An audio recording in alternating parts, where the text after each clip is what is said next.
Om Shanti. Good morning. आज 1 अगस्त 2023 की मुरली हम सुनेंगे।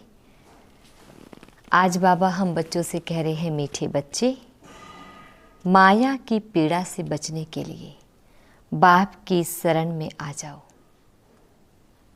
ईश्वर की शरण में आने से 21 जन्म के लिए माया के बंधन से छूट जाएंगे। तो बाबा ने हमें कहा कि माया की पीड़ा से बचने के लिए, क्योंकि आज तन का माया अलग है, मन का माया अलग है, धन का माया अलग है। हर तरीके से हमारे जीवन में माया आती है और ये माया हमें कभी भी खुश नहीं रहने देती, है ना। माया क्या है? रावण है। जैसे काम, क्रोध, लोभ, मोह, अहंकार, ईर्ष्या, द्वेष, छल, कपट, बहुत सारी चीज़ें हैं। माया वो जो भगवान की याद भुला दे, माया वो जो आपकी शांति भंग कर दे, माया वो जो आपकी खुशी समाप्त कर दे, आपके जीवन का आनंद खत्म कर दे, पवित्रता खत्म कर दे। हमारे जो 7 गुण हैं, उन 7 ही गुणों को नुकसान करने वाले सभी माया है। तो इसलिए बाबा कहते हैं, इस पीड़ा से बचने के लिए बाप की शरण में आ जाओ। तो हम आत्माओं के पिता क्या है? परम पिता परमात्मा है। ईश्वर की शरण में आने से 21 जन्म के लिए माया के बंधन से छूट जाएंगे, क्योंकि अभी परमात्मा इस धरा पर अवतरित होते हैं।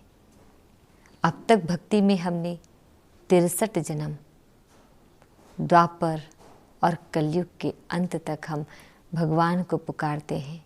लेकिन कलयुग के अंत और सतयुग आने से पहले, माना सतयुग के आदि में जब परमात्मा आते हैं, जिसको हम संगम युग कहते हैं, तो जब बाबा के हम पूरे शरण में चले जाएं, तन मन धन से बलिहार जाएं, तो हमें 21 जन्मों की क्या मिलती है? वर्षा मिलती है, बादशाही मिलती है, और हम बंधन से छूट जाते हैं, माया के बंधन से। 21 जन्म माना सतयुग का 8 जन्म और त्रेता का 12 जन्म, और ये जो संगम युग है इसको भी जोड़ा जाता है, तब 21 होता है। इस संगम युग में क्योंकि परमात्मा हम बच्चों को जब पसंद करते हैं, हम बच्चों को जब चुनते हैं और हमें शिक्षा देती हैं, वैसे तो शिव बाबा सभी आत्माओं के पिता है, लेकिन अभी जो ज्ञान दे रहे हैं ब्रह्मा बाबा के द्वारा, वो ज्ञान हर एक की बुद्धि में नहीं ठहरती। तो जो दैवी कुल की आत्माएं हैं, उन्हों को ही ये ज्ञान समझ में आएगा और वो श्रीमत पर चल पड़ेंगे, ज्ञान में चल पड़ेंगे। तो फिर इससे क्या होगा? अभी अगर हम पुरुषार्थ करते हैं, तो पुरुषार्थ यही कर रहे हैं ना, हम 63 जन्मों के अपने पापों का, विकर्मों का बोझा समाप्त कर रहे हैं, ताकि हम बिल्कुल लाइट माइट बनकर पवित्र दुनिया में पवित्र बनकर जाएं। तो ये 21 जन्मों का हमारा जो माया का बंधन है वो समाप्त कर रहे हैं अभी इस समय पर। तो अगर पूर्ण रूप से परमात्मा के हम शरण में आते हैं, वैसे तो बाबा कहते हैं कि मेरा तो कोई पैर नहीं है, लेकिन भक्ति में हम कहते हैं ना कि चरणों में जगह मांगी थी, है ना, चरणों में, उसको हम चरणों में जगह मांगते हैं भगवान को। और अभी लेकिन परमात्मा इस समय हमें दिल में बैठा लेते हैं, आँखों का नूर बना लेते हैं। तो कितनी बड़ी बात है कि भगवान के हम दिल में रहने वाले, राज करने वाले बच्चे हैं। इसमें एक और चीज़ है, जैसे माया के बंधन से 21 जन्म के लिए छूट जाएंगे, माना सतयुग और त्रेता में तो किसी भी प्रकार का कोई माया होता नहीं, क्योंकि वो राम राज्य है, सुख की दुनिया है, दुख का नाम निशान नहीं। और न हमारा कोई, हम वहाँ पर कर्म करते हैं न विकर्म करते हैं, बल्कि वहाँ हमारा अकर्म होता है। जो भी करेंगे वो अकर्म, ना उसमें पुण्य होगा ना पाप होगा। तो इसलिए इन सब बंधनों से हम मुक्त रहते हैं। लेकिन मुक्त कब होंगे?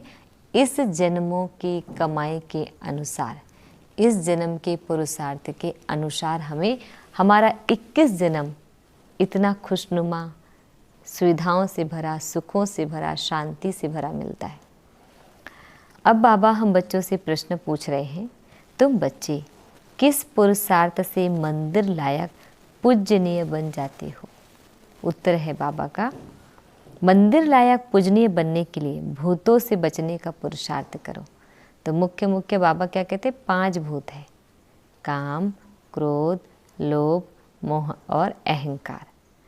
कभी भी किसी भूत की प्रवेशता नहीं होनी चाहिए, क्योंकि अगर एक भूत की प्रवेशता हो गई तो ऑटोमेटिक वो एक दूसरे से कनेक्टेड होते हैं, वो सारे के सारे आपके अंदर कब प्रवेश कर जाएगा पता नहीं चलेगा। तो जब किसी में भूत देखो, कोई क्रोध करता है या मोह के वश हो जाता है, तो उससे किनारा कर लो, क्योंकि आपका स्थिति खराब ना हो, उसके संग का रंग आप पर ना चढ़े। तो इसलिए बाबा कहते हैं जब किसी में भूत देखो, भूत माना जैसे किसी को क्रोध आ गया या कोई मोह बहुत ज़्यादा करता है, तो बाबा कहते हैं उससे किनारा कर लो। पवित्र रहने की स्वयं से प्रतिज्ञा करो। हम बाबा से तो बहुत प्रतिज्ञा कर लेते हैं, भगवान से तो बहुत प्रतिज्ञा करते हैं, लेकिन फिर भी उस प्रतिज्ञा को तोड़ देते हैं। तो इसलिए बाबा कहते हैं कि पवित्र रहने की स्वयं से प्रतिज्ञा करो, खुद से कमिटमेंट करें आप। सच्ची सच्ची राखी बांधो। अब राखी के इसलिए क्योंकि इस मंथ में ही रक्षाबंधन आता है, तो सच्ची सच्ची राखी बांधो। तो पवित्रता का राखी बांधना है ना। केवल बहन भाई को ही राखी बांधेंगी ऐसा नहीं है। यहाँ पर परम पिता परमात्मा हम बच्चों को राखी बांधते हैं, पवित्रता का धागा बांधते हैं, है ना। आज गीत है, तुम्हारे बुलाने को जी चाहता है। ओम शांति। मीठे प्यारे बाबा हम बच्चों को विश कर रहे हैं। मीठे मीठे सिकिल दे बच्चों प्रति माता पिता बाप दादा को याद प्यार और गुड मॉर्निंग। रूहानी बाप की रूहानी बच्चों को नमस्ते।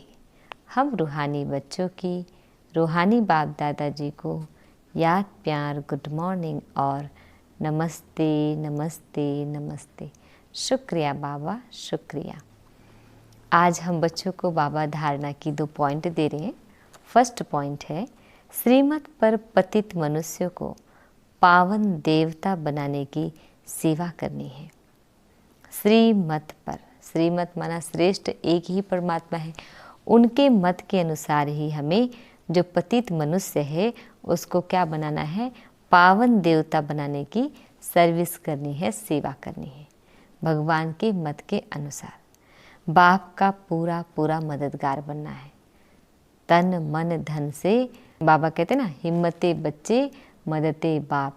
तो यहाँ पर बाप का पूरा पूरा मददगार बनना है, तो हमें पूरा पूरा बाबा की सेवा पर ध्यान देना है, अटेंशन देना है और पूरा हेल्प करना है।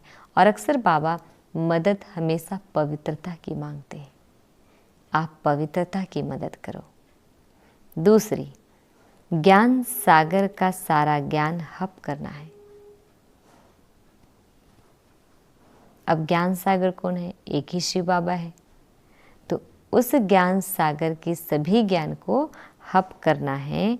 बाप की याद से विकर्मों को दग्ध कर विकर्माजीत बनना है। परमात्मा की याद से ही हम अपने विकर्मों को क्या कर सकते हैं, समाप्त कर सकते हैं और विकर्मों को जीत प्राप्त करने वाले बन सकते हैं, जो विकर्माजीत बनना है। अच्छा जी, बाबा हम बच्चों को वरदान दे रहे हैं, कोई भी ड्यूटी बजाते हुए स्वयं को सेवाधारी समझ सेवा करने वाले डबल फल के अधिकारी भव।